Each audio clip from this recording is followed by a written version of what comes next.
दोबारा बोलिए एक बार सुनिए एक बार दोबारा बोलिए जिना शब्द एक बार दोबारा बोलिए जिना शब्द एक बार दोबारा बोलिए जिना शब्द एक बार दोबारा बोलिए जिना शब्द दोबारा बोलिए अपने बाप की औलाद है तो जिना शब्द दोबारा बोल। क्या आपको पता है कि इस देश में रह रहे मुसलमानों का असली गुनाहगार कौन है?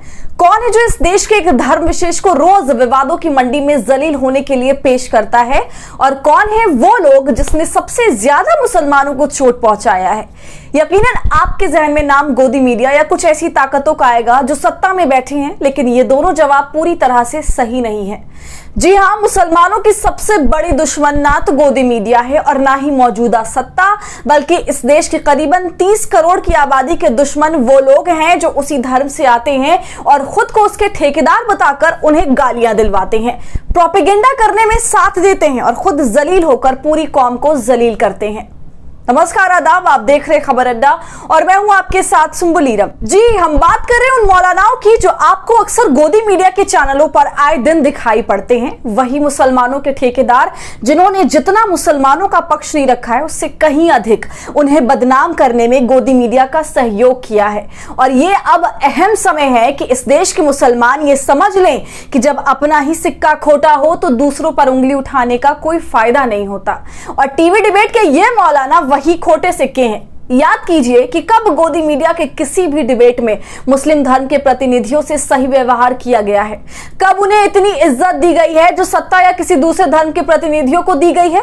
इज्जत तो छोड़िए, कई बार बात इतनी बड़ी है कि मामला गाली गलौज से लेकर मारपीट तक जा चुका है। लेकिन इन सब चीजों के बावजूद आपको दीन और ईमान का ज्ञान देने वाले इन मौलानाओं का ईमान क्यों नहीं जागता? ये अब आपको सोचना पड़ेगा।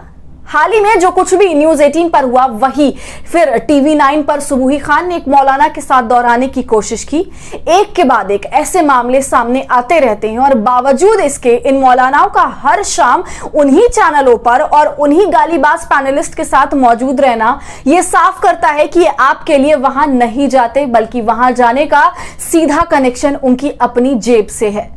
जी हाँ, खबर अड्डा बिना किसी लाग लपेट के ये बात कर सकता है कि ये मौलाना ही मुसलमानों के असली दुश्मन हैं, जिन्होंने चंद रुपयों के लिए अपने ईमान का सौदा गोदी मीडिया से कर लिया है। और इनके सहारे गोदी मीडिया आपके आत्मसम्मान और देश प्रेम पर लगातार सवाल उठाती रहती है। आखिर ये कैसा अपने लोगों को बचाने का तरीका है, जहां खुद के साथ उन लोगों के सम्मान को भी दांव पर हर रोज लगा दिया जाता है जिनका पक्षकार बनकर ये आते हैं। इन मौलानाओं की भूख अगर पैसा है तो ये उनका स्वार्थ है, लेकिन सवाल बाकी लोगों से ये बनता है कि आप इस मामले पर चुप क्यों हैं और आखिर क्यों अपने साथ ऐसा खिलवाड़ होने दे रहे हैं?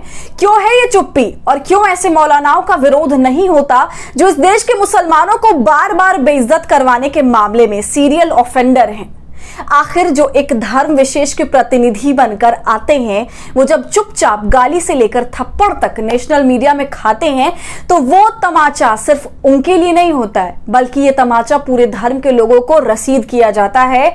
इसलिए वक्त आ गया है कि स्वार्थी मौलानाओं को ये समझाया जाए कि उनकी चालाकी अब चलेगी नहीं, क्योंकि अब इस देश में मुस्लिमों को खतरा इन फर्जी मौलानाओं से है जो चंद पैसों के चक्कर में अपने ईमान का, अपने धर्म का, अपने जमीर का, अपने कौम का सौदा कर लेते हैं। ऐसे में इन फर्जी और ढोंगी मौलानाओं को हम ये कहना चाहते हैं कि अगर आपको पैसों से इतना ही प्यार है तो देश के लोगों से चंदा मांग लिया कीजिए और आप जैसे फर्जी मौलानाओं को इस देश का हिंदू मुसलमान मिलकर चंदा दे सकता है, ताकि आप लोगों के पैसों की भूख मिट जाए और इसी बहाने आप लोग कम से कम मुस्लिमों को रुसवा और जलील करना छोड़ देंगे।